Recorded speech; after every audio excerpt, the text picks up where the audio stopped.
On July 25th, I continue my ride through Kohistan toward Besham. It turns out to be one of the more adventurous days of the journey. Once again, I encounter road blasting, so I sit down with some local travelers and have a late breakfast, waiting, like everyone else, for the mountains to allow us through. About 25 minutes before the road is scheduled to open, I set off toward the blockade, about 5 kilometers ahead. When the road finally clears, I am already close, and I am able to pass through without much delay. Soon after passing the roadblock, I run into another problem, a flat tire. Fortunately, a man in a pickup truck stops to help. He lets me load the motorcycle into the back, and I ride with it, sitting on the bike in the truck bed as we make our way to the next town for repairs. After getting the tire repaired, I continue on toward Besham. The road follows the Indus River almost the entire way. Here, the river is no longer just a feature of the landscape. It dominates it, cutting deep through the mountains, shaping the valley, and defining where the road can exist. In many sections, the road is carved directly into the rock face. On one side, steep cliffs rise almost vertically. On the other, the river flows far below, powerful and fast. This is one of the great river systems of the world. Originating in Tibet, the Indus flows through the Himalayas and across Pakistan before reaching the Arabian Sea. For thousands of years, it has supported civilizations, agriculture, and trade. And here in Kohistan, you see it in one of its rawest forms. The geology of this region is extraordinary. This is part of the collision zone between the Indian and Eurasian tectonic plates, a process that continues today. The mountains are still rising, the land is still shifting, and that is why the terrain feels so unstable. Rockfalls, landslides, and erosion are constant. You can see it in the slopes. Loose rock, fractured layers, and fresh debris along the roadside. It also explains why road construction here is such a challenge. The road is never really finished. It is constantly being repaired, widened, and rebuilt. Blasting operations like the one earlier today are part of that process. Necessary, but disruptive. As I ride on, the road conditions continue to vary. Some sections are smooth and well paved. Others return to gravel or broken surfaces. You adjust constantly. Speed, line, balance, always paying attention. Traffic remains relatively light, but the vehicles that do pass are often large trucks, carrying goods along this important corridor. This route forms part of the connection between northern Pakistan and the rest of the country. Everything from food supplies to construction materials moves along this road. Despite its difficult conditions, it is a lifeline, connecting remote mountain communities to larger towns and cities. Beyond this point, the character of the landscape remains constant. The valley stays narrow. The slopes remain steep and exposed. There are very few trees. Most of what you see is rock, layered, fractured, and shaped by immense geological forces. This is typical of the Indus Gorge through Kohistan, a region defined not by gradual change, but by persistence, the same forces repeating themselves over vast distances. The road follows the only path available, cut into the mountainside, sometimes just wide enough for a single lane. In places you can see where it has been carved directly out of solid rock. In others, it appears to rest on loose material constantly at risk of erosion. This is a landscape that is still actively forming. The mountains here are not ancient and stable. They are young in geological terms, still rising, still shifting.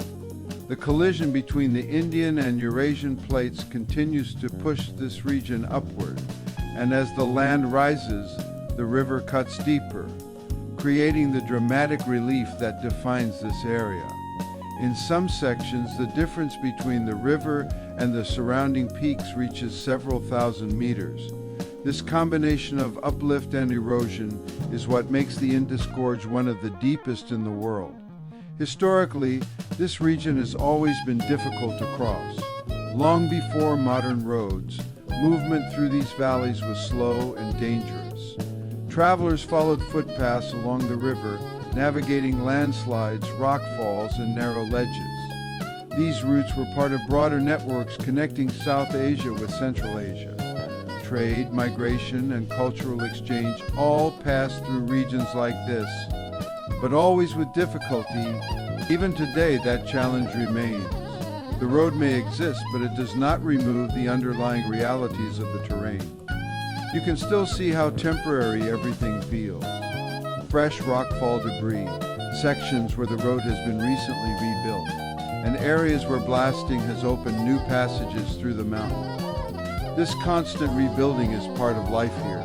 The road is not something permanent. It is something maintained, adjusted, recreated again and again. As I ride on, the repetition of the landscape becomes almost hypnotic.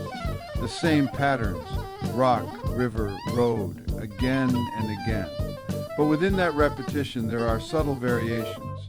A different angle of the valley, a sharper bend in the river, a slightly wider stretch before the walls close in again.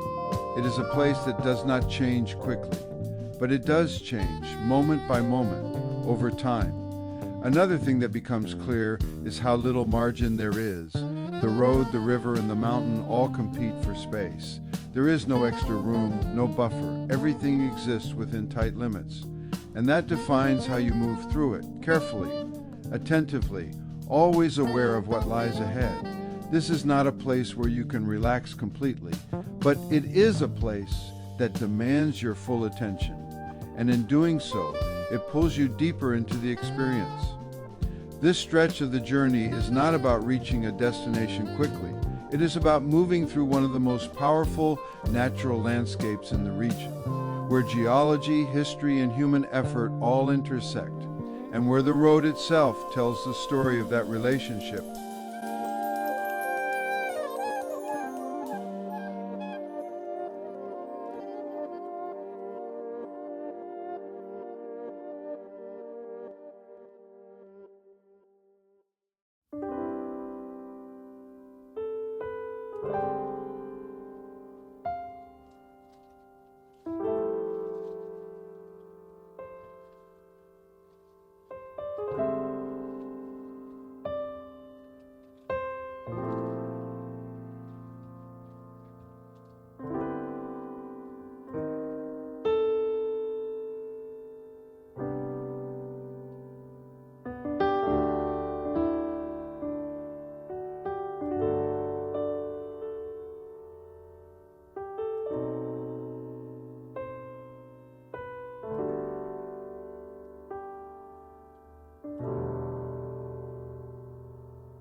As the ride continues, the road becomes more active, more vehicles, more signs of movement. The sense of remoteness begins to fade slightly, and the approach to Besham becomes clear. Before entering town, I reach a checkpoint. Here, the police stop me and ask a simple question: where am I planning to stay? I tell them I have not decided yet. They suggest a place, the Hilton. Though in Pakistan, names like this are often used without any connection to the international hotel chains. Still, it sounds good, and before I know it, I am given a police escort. They lead the way into town. What began as a simple question turns into a guided arrival. When we reach the hotel, the presence of the police makes an immediate difference. The staff recognize the situation, and I am offered a room at a local rate, about $20 for the night.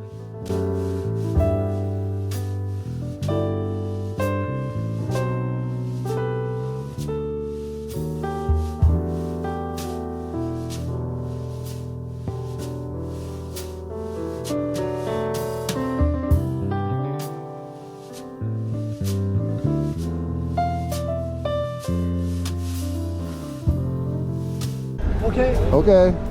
Okay. Good. How are you? Bye. Thank you. Thank you. What you say about Pakistan? Oh, beautiful.